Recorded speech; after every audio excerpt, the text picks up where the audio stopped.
Hello, my name is Nicole LaChapelle, and I'm the mayor of Easthampton, and this is my Mayor's Update.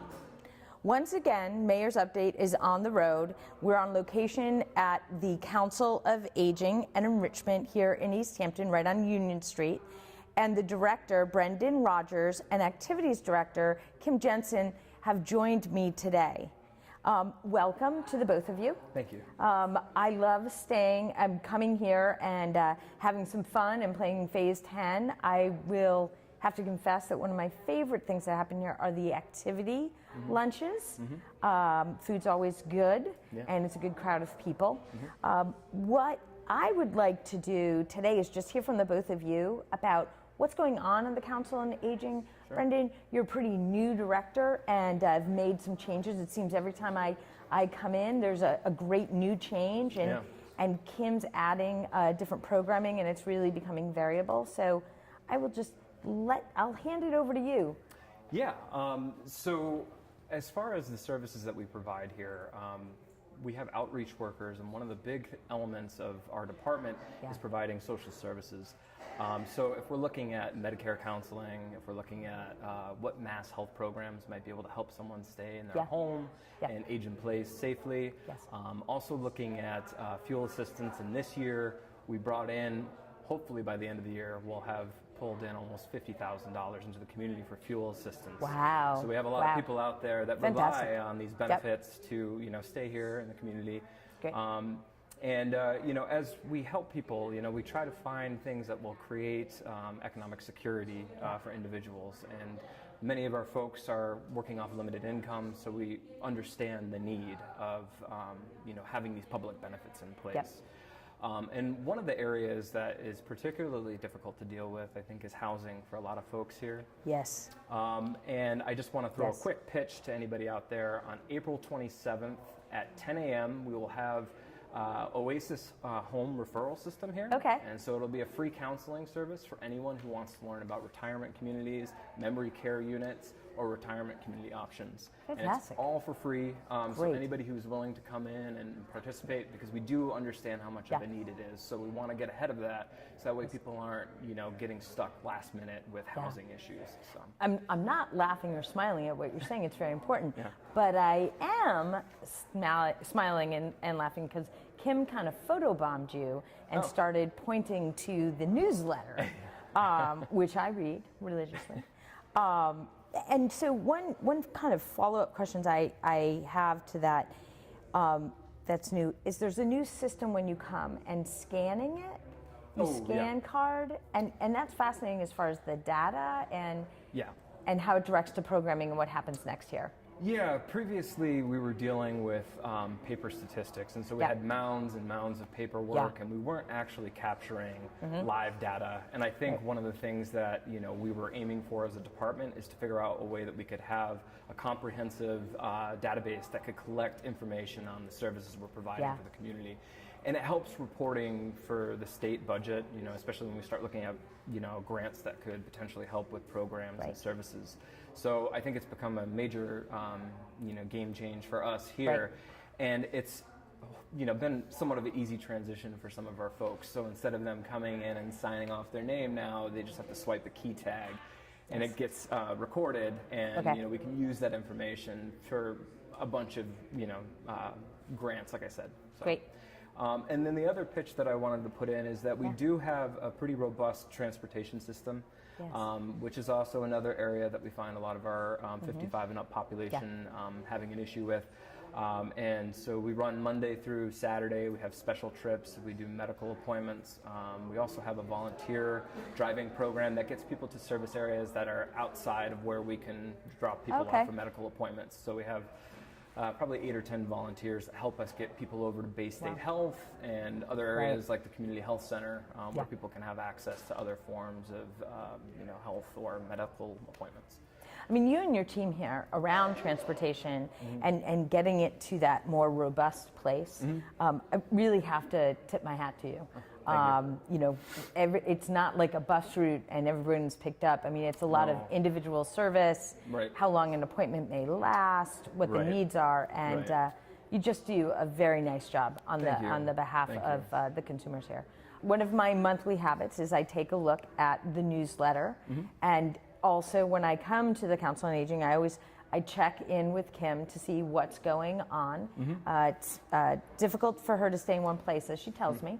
But could you just show off the newsletter and what's coming up? Sure. This is my opportunity to photobomb one more time. Yes.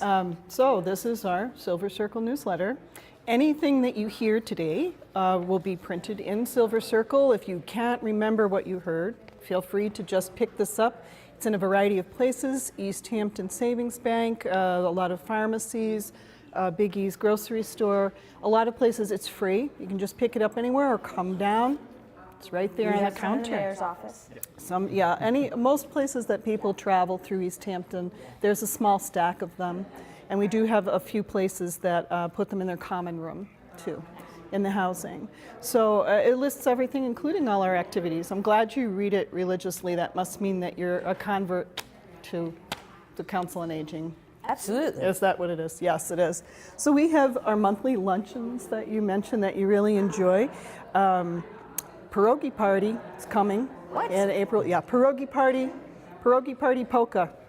Coming in April. So we do monthly luncheons. They're not always themed, but they often are.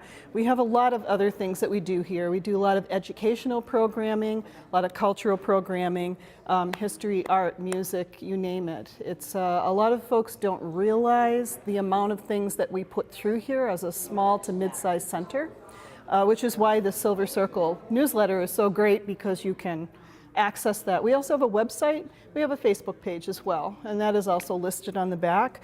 We have a theater group that we are running here right now. My collaborative partner, Ed, is in charge of that. They'll be doing in May a presentation of old time radio, Father Knows Best. So if anybody remembers that, yes. So we'll be doing that. We have discussion groups here, genealogy, computer classes, the usual suspects, knitting bingo, quilting. We have Zumba. We have craft classes, Tai Chi. We're going to be doing a 8-week strength training with George DePenna. That's coming up, and that has, New York Times cited the importance of actually resistance training and weightlifting for people that are in the aging process and what that does emotionally and physically. So again, free to Easthampton residents. Many of our programs are low cost or free. Sometimes open to the public, so that's open to outside of Easthampton. We've got a travel club, got our coffee bar behind me, we have a pool table. It is a pool table. I did once have somebody say, I heard you installed a pool, where is it? I said, no, it is a pool table, yes. So also intergenerational programming. A lot of people are not aware we do that. We don't do it on a regular, as in weekly or monthly basis, but once or twice a year we do things with the school system and with kids. So again, too many things to list. Women's meditation, there's just a rolling foray of just a menu of things, but it's listed here in the Silver Circle. So I just can encourage people, whatever you're interested in, whatever your flavor is, come down and see if we've got it. We usually do, sooner or later. So thanks for the opportunity to give us our little plug today. You're welcome. Yeah. It's like an infomercial. So I'd like to end the segment with like an offbeat question. So I would ask you both, what is your favorite monthly luncheon? Like through the year, there's always a theme. What's your favorite? What's the thing you look forward to? Personally, I've always had a blast with Big E's sponsors our holiday luncheon in December. It's a huge turnout, and I feel like this is where, even if we haven't seen someone in a while, it's an opportunity for, all those folks to come together and enjoy a meal. And hats off to Mike. I mean, he's been a great neighbor, and we're very lucky to have him. Very much civic-minded guy, really is. It would be really hard for me to pick. The luncheons, no, it is hard. You never know. I mean, who could not like pierogies and polka? Who could not like the ho-ho-ho time of year, Who could not like, I'm thinking of a dessert bar, actually, for one of our That could become my favorite. It could be. And also we do a annual, kind of like a little barbecue type of thing, you know, in the summer. So it depends. But my favorite, I guess it would be more of an element than it would be a specific lunch. It would be just watching people socialize. Yeah. They have a good time at a party. No. And we make sure they do when they come in. No, it's a lot of fun. We really do. I mean, we have our folks here are Serve Safe certified. You know, we're careful about what happens with the food prep and what goes out there and what goes on. We always have people that are willing to help us and, you know, with a smile and serve the food. And I'll tell you, they talk a storm when they come and they have something to eat. Like the noise level just rises. Yes. So it's a great experience. I do see that with other activities, but food usually brings everybody out. So I have to say, it's a lot of fun. On the topic of food, Helping Hand Society, which has helped us out in many ways, and especially given us the emergency funds that we can use to help people who might be in a tight pinch. Anyway, they're going to be sponsoring a breakfast here, the Helping Hand Society breakfast. Yeah, and that's going to happen April 28th. That's free. Free to Easthampton. Yeah. So it is on a Sunday. It is on a Sunday. Yes, no. Anytime I can get here, and food is a motivator. I will not deny that, but I certainly have really enjoyed getting to know all the services that you provide to our elders and community, and I also always have a good time when I come. It's a wonderful, it's a wonderful time, and I thank you both. I know it's not easy, and you pull it together so well, and it's a lot of fun, but it's also very helpful. And the social services and support network really are irreplaceable. Right. And thank you both. They are. Thanks for the opportunity. You're welcome. I'll see you soon. Pierogies. Yeah, pierogi and polka. Come on out. Well, thank you everyone for watching. I encourage you to get on Facebook, on the website, but also pick up a copy of Silver Circle, whether you are going to take advantage of the services or not. I think it's really important that we all know what's in our city and just how fabulous it is. Have a great day. See you next week. Ooh, that was